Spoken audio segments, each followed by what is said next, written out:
අපි tube number 5 වලට අදාළ තිරස් ප්‍රක්ෂිප්ත ගැන කතා කරද්දී කී කොටසකට යන්න වෙනවා. ඔයාලා දන්නවා මේ විදිහට තිරස්ව විසි කරනවා කිව්වම අංශුවක්.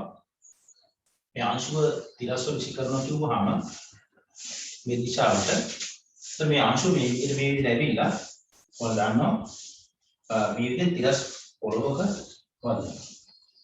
අපි අංශුවට මේ දිශාවට ප්‍රවේගයක් තියෙනවා නම් මේ අංශුවට මේ දිශාවට ප්‍රවේගයක් තියෙනවා නම්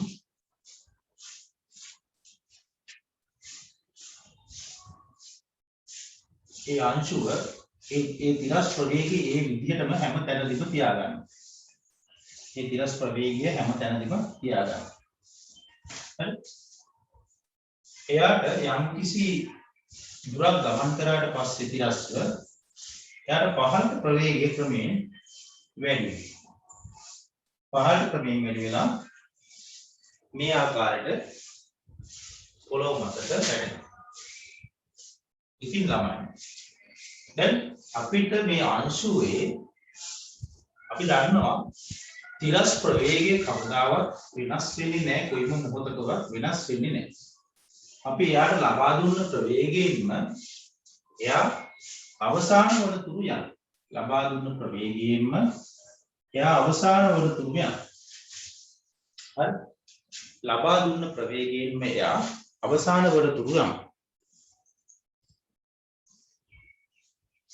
ඊළඟට මෙන්න මේ ප්‍රවේගය ක්‍රමයෙන් වැඩි වෙනවා. ඒකට හේතුව අපි දන්නවා පහළට තියෙනවා ගුරුත්වයේ ත්වරණය.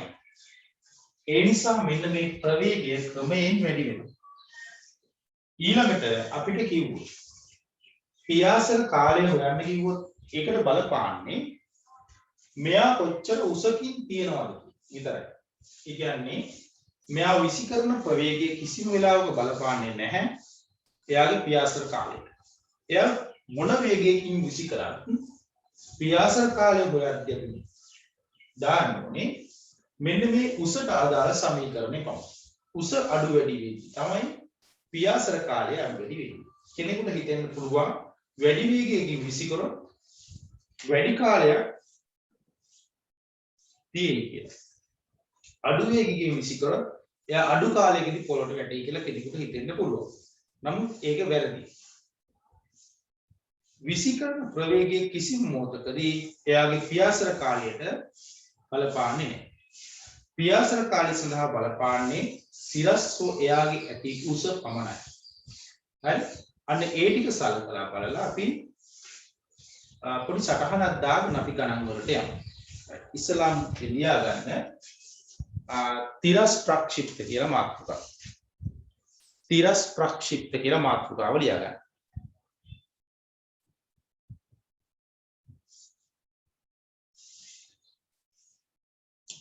තිරස් ප්‍රක්ෂිප්ත. ඊට පස්සේ මේ රූප සටහන ඇඳ ගන්න. මේ රූප සටහන ඇඳ ගන්න.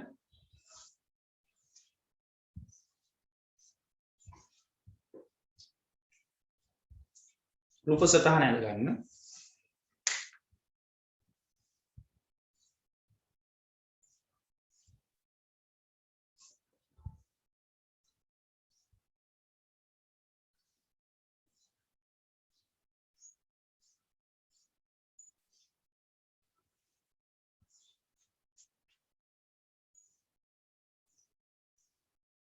බලන්න දැන් මෙතන තිරස් දිශාවට ප්‍රවේගයක් තියෙනවා ත්වරණයක් නැහැ.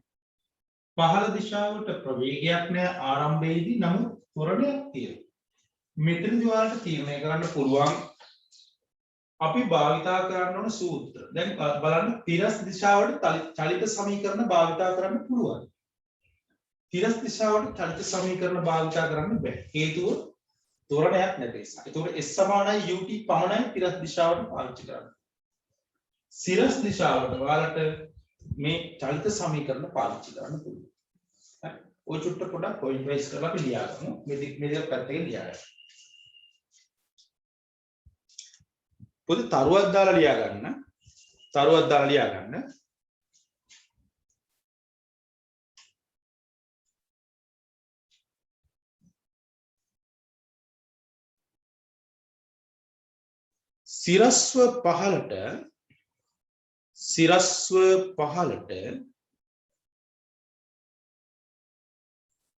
සිරස්ව පහලට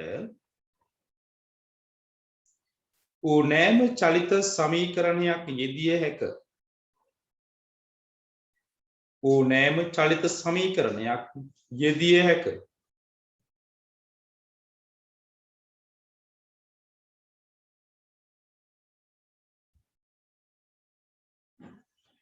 එහිදී සමීකරණය පහලට යෙදිය යුතු අතර එහිදී සමීකරණය පහලට යෙදිය යුතු අතර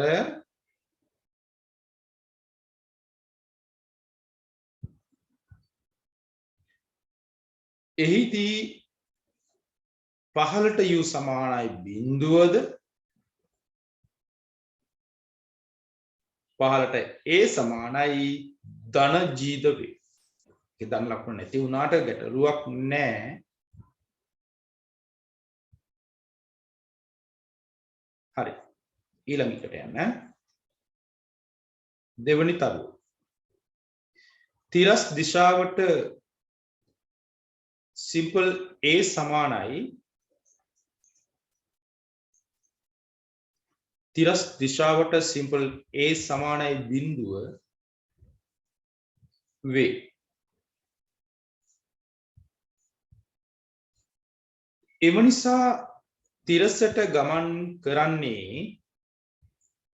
නිසා තිරසට ගමන් කරන්නේ simple u ඒකාකාර ප්‍රවේගයෙන්ය. simple u ඒකාකාර ප්‍රවේගයෙන්ය.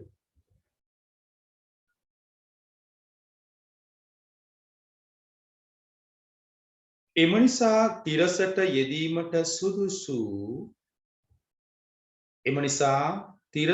යෙදීමට සුදුසු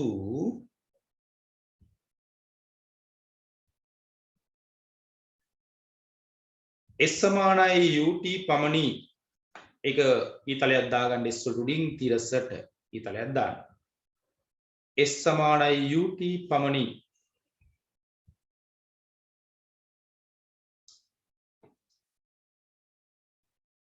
තුන්වෙනි තරුව වැටෙන අතරතුර වස්තුවේ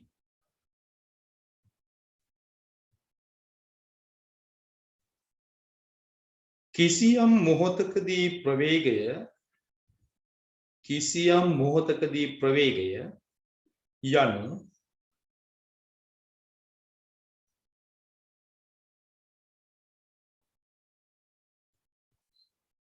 මුල සිටම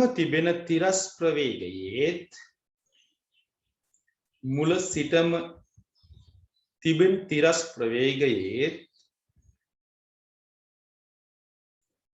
ඒ මොහොතේදී සිරස් ප්‍රවේගයේ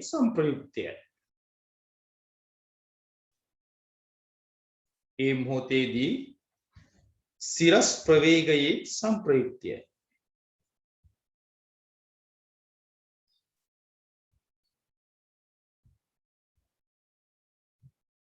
හතරවෙනි තරුව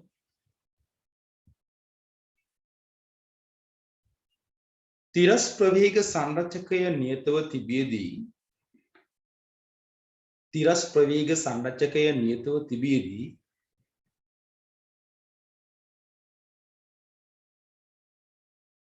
simple g නිසා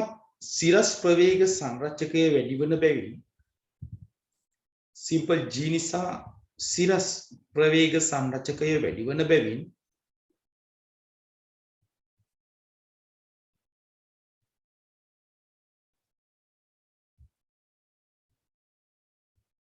සංප්‍රයුක්ත ප්‍රවේගය සිරස දෙසට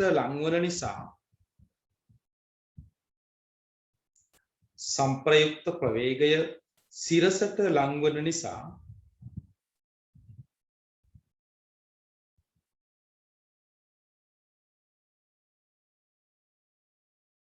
වස්තුවේ පතය ඉහත හැඩය ගනී.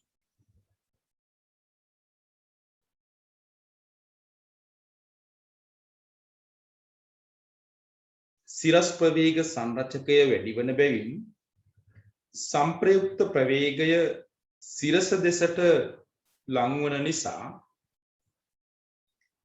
වස්තුවේ පතය ඉහත හැඩය ගනී.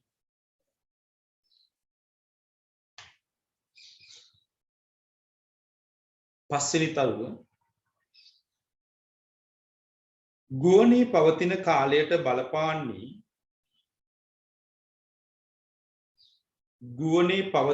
කාලයට බලපාන්නේ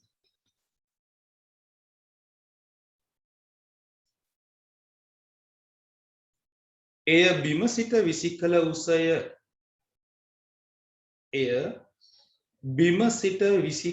උසය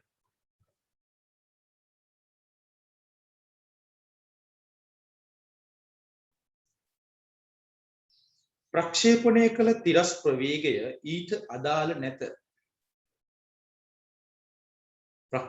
කළ තිරස් ප්‍රවේගය ඊට අදාළ නැත. එනම් එකම උසක සිට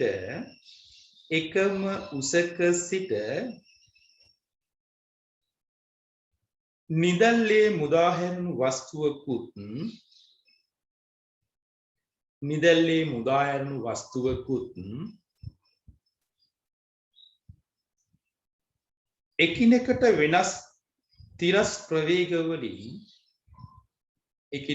වෙනස් තිරස් ප්‍රවේගවලින් ප්‍රක්ෂේපණය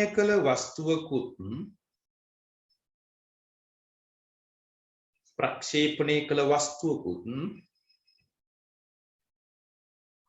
එකම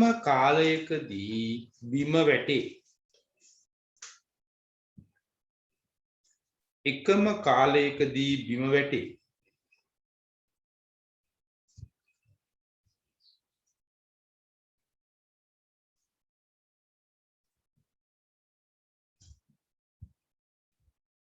එහෙත් ප්‍රක්ෂේපණය කළ තිරස් ප්‍රවේගය වැඩි වන තරමට තිරසට යන දුර වැඩි වේ. ප්‍රක්ෂේපණය කළ තිරස් ප්‍රවේගය වැඩි වන තරමට තිරසට යන දුර වැඩි වේ. මේ වගේ අවස්ථාවකදී මම මෙතන ගන්නවා මම යාට ප්‍රවේගයක් තිරසට නැහැ. තිරසට u සමාන බිඳුවයි. ඒකට මෙයා පහළට විතරයි වැටෙන්නේ. හරි. එතකොට යා පහළට විතරයි වැටෙන්නේ. පහළටත් අපි දාන්නේ ආරම්භක ප්‍රවේගයේ u සමානයි බිඳුව. කොන්න ගත්තා. ඊළඟ දෙවෙනි අවස්ථාවේදී මම ගන්නවා එකම උස වෙනස් වෙන්නේ නැහැ. පහළට u සමානයි බිඳුවයි. නමුත් මෙයාට තිරසට ප්‍රවේගයක් අපි ලබා දෙනවා. අපි උදාහරණයකට 8 ms ඍණ 1 ගමු. එතකොට මෙයා යම් කිසි දුරක් මෙන්න මෙහෙම ගිහිල්ලා වැටෙනවා. අපි තව අවස්ථාවක් ගමු. ඒ උසම තියනවා මේ අංශුව පහළට u සමානයි බිඳුවයි තිරසට 15යි ms ඍණ 1. එහෙනම් මෙයාගේ මෙන්න මීට වඩා වැඩි දුරක් මෙයා යනවා කියන එක දැනගන්න ඕනේ.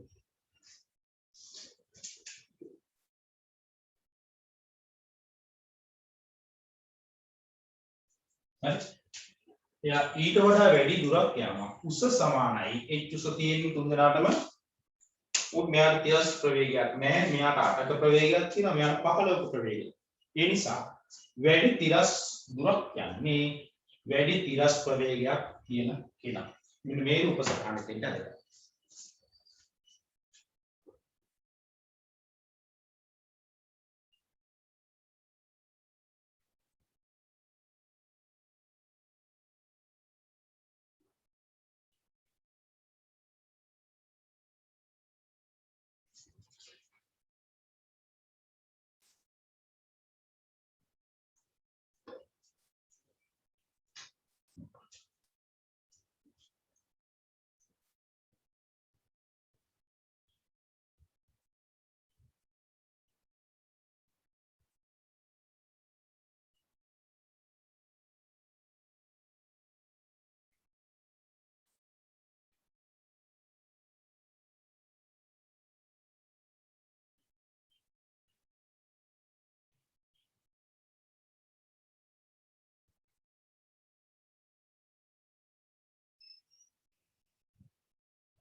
අපි ගානක් හදමු මේක සම්බන්ධව ලියා ගන්න.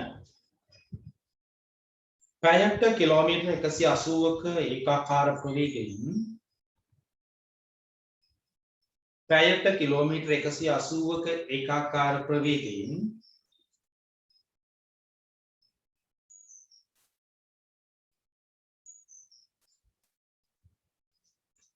බිම සිට කිලෝමීටර් 2ක් උසින් යන බිම සිට කිලෝමීටර් 2ක් උසින් යන ප්‍රහාරක යානයක සිට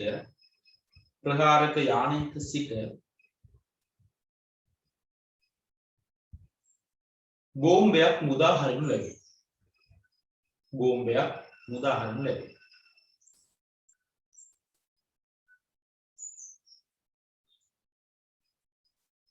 එය ඉලක්කයේ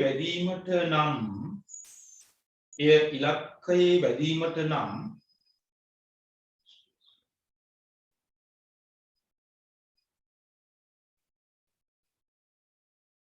ඉලක්කයේ සිට කොපමණ තිරස් දුරක්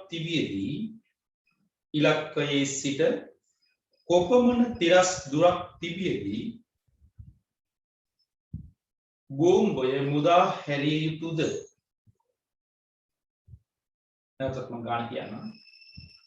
පැයට කිලෝමීටර් 180ක ඒකාකාර ප්‍රවේගයෙන් බිම සිට කිලෝමීටර් 2ක් උසින් යන ප්‍රහාරක යානයක සිට බෝම්බයක් මුදා හරිනු ලැබේ. ඒ ඉලක්කයේ වැදීමට නම් ඉලක්කයේ සිට කොපමණ තිරස් දුරක් තිබියදී බෝම්බය මුදා හැරිය යුතුද කියලා.